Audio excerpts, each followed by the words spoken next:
BRS అధినేత కేసీఆర్ కు భద్రత కుదిస్తున్నట్టు రాష్ట్ర పోలీసు శాఖ తెలిపింది. కేటీఆర్, హరీష్ రావు సహా గెలిచిన మాజీ మంత్రులకు, ఎమ్మెల్యేలకు కేటాయించే భద్రతనే ఇచ్చినట్టు తెలిసింది.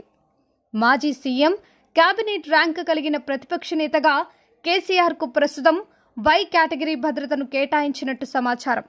థ్రెట్ పర్సెప్షన్ రేట్ TPR కు అనుగుణంగా ఈ నిర్ణయం తీసుకున్నట్టు తెలుస్తోంది. ఎమ్మెల్యేలుగా ఎన్నికైన మాజీ మంత్రులకు కూడా 2+2 భద్రతను కొనసాగిస్తారు. బీఆర్ఎస్, కాంగ్రెస్, బీజేపీ నుంచి ఓడిపోయిన ఎమ్మెల్యేలందరికీ భద్రతను పూర్తిగా తీసేశారు. ఇటీవల ప్రజాప్రతినిధుల భద్రతపై ఇంటెలిజెన్స్ శాఖ సమీక్ష నిర్వహించింది.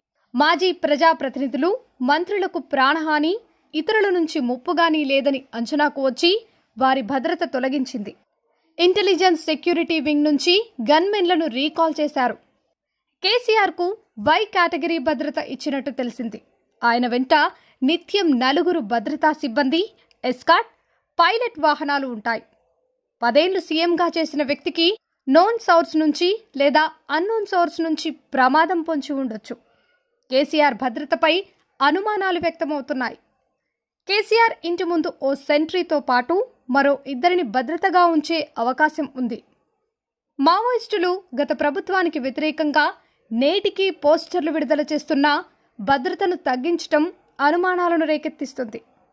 ఆయన భద్రతపై ఇంటెలిజెన్స్ విభాగం మరోసారి పునరాలోచించాలనే డిమాండ్ వినిపిస్తున్నది. కేసీఆర్ కు ఏ తరహా కేటగిరీ భద్రత కేటాయించారో ఇప్పటి వరకు చెప్పలేదు. ఐటీ శాఖ మంత్రిగా ఉన్నప్పుడు ప్రపంచ దృష్టిని ఆకర్షించిన కేటీఆర్ కు సైతం సాధారణ ఎమ్మెల్యేకు ఇచ్చిన భద్రతనే కేటాయించారు.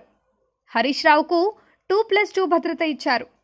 ఓ సెలబ్రిటీగా, బీఆర్ఎస్ వర్కింగ్ ప్రెసిడెంట్గా కేటీఆర్ కు ఎమ్మెల్యేలతో సమానంగా భద్రత ఇవ్వటంపై పార్టీ శ్రేణుల్లో అసహనం వ్యక్తమవుతుంది. గురువారం వరకు మాజీ మంత్రులకు 2+2 భద్రత ఉందని, సాయంత్రం నుంచి వారిని కూడా వాపస్ తీసుకున్నారని తెలిసింది. మాజీ మంత్రులు, మాజీ ఎమ్మెల్యేల గన్మెన్లను వాపస్ తీసుకోవాలని జిల్లాల యంత్రాంగానికి అడిషనల్ డీజీ నుంచి ఆదేశాలు వెళ్లాయి.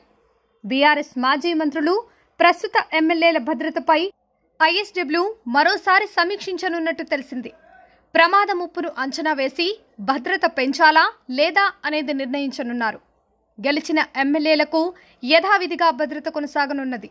బీజేపీ నుంచి రాజాసింగ్, MIM నుంచి అక్బరుద్దీన్ ఓవైసీకి భద్రతను కొనసాగిస్తారని సమాచారం.